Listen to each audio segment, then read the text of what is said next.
पहले ये देखो। तो मुझे फंडिंग लेना है अपने स्टार्टअप के लिए, तो आज है day 1। So after resigning, this is my day 2 of building my own brand. हम दोनों बनाने जा रहे हैं मोबाइल का ब्रांड फ्रॉम स्क्रैच। अब ये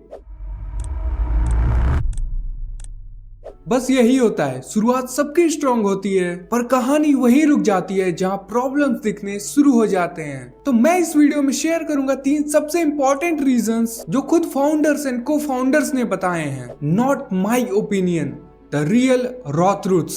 और साथ ही ये भी कि अगर आप स्टार्टअप या बिजनेस शुरू कर रहे हो तो इन गलतियों से कैसे बच सकते हो। Point 1, no market need. सबसे पहला रीजन जो ऑलमोस्ट हर फाउंडर रिपीट करता है, we build something really nobody wanted. Sound simple but यही स्टार्टअप का सबसे बड़ा किलर है। सीबी इनसाइट्स के रिपोर्ट के हिसाब से 42% startup fail because there was no market need. Founder सोचते हैं आइडिया यूनिक है, लोग यूज करेंगे, इन्वेस्ट करेंगे, पर जब प्रोडक्ट लॉन्च होता है तब पता चलता है कस्टमर्स को कोई फर्क नहीं पड़ता। बिल्ड फास्ट फेल फास्ट सुना होगा, बट इंडिया में लोग बिल्ड करते ही चाहते हैं बिना समझे कि मार्केट चाहता क्या है। Example, midnight snacks delivery startup. Concept cool था बट ऑडियंस छोटी थी, repeat demand 0, with in a year shut down.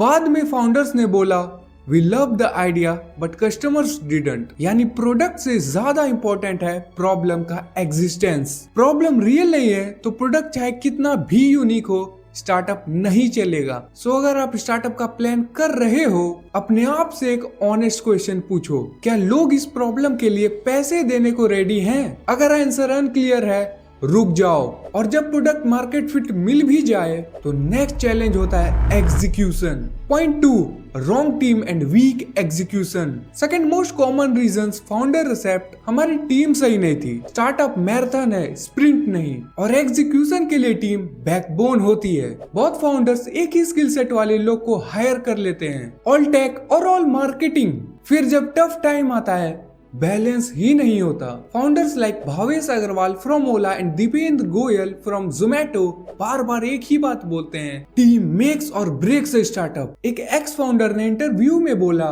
We had a great idea but we couldn't execute it fast enough. By the time we launched, competitions had already taken over. Idea important है पर execution plus speed और भी ज्यादा important है। आपका startup तभी survive करेगा जब टीम में स्किल प्लस माइंडसेट दोनों हों। एक विजनरी, एक एग्जीक्यूटर, एक हसलर, टीम में बैलेंस चाहिए। और मान लो प्रोडक्ट भी सही था, टीम भी सही थी, फिर भी स्टार्टअप फेल हो सकता है अगर पैसे ही खत्म हो जाए। Point 3, poor cash flow and funding dependency. Almost हर फाउंडर ये एडमिट करता है, we are chasing valuation not value. Funding लेना गलत नहीं है, पर जब पूरा स्टार्टअप फंडिंग पे डिपेंडेंट हो वही प्रॉब्लम शुरू होती है। बर्न रेट ज्यादा, रेवेन्यू कम, इन्वेस्टर्स का इंटरेस्ट गिरता है, रनवे खत्म, शट डाउन। 2023 टू 2024 में इंडिया में डजन्स ऑफ स्टार्टअप इसी वजह से बंद हुए। बहुत फाउंडर्स ने बाद में बोला, we scale too early without fixing our unit economics. Funding मिलती है तो ग्रोथ का प्रेशर आता है और फाउंडर्स प्रॉफिट भूल जाते हैं। ज़ेरोधा एंड ज़ोहो इसीलिए अलग है क्योंकि उन्होंने प्रॉफिट फर्स्ट मॉडल ऑप्ट किया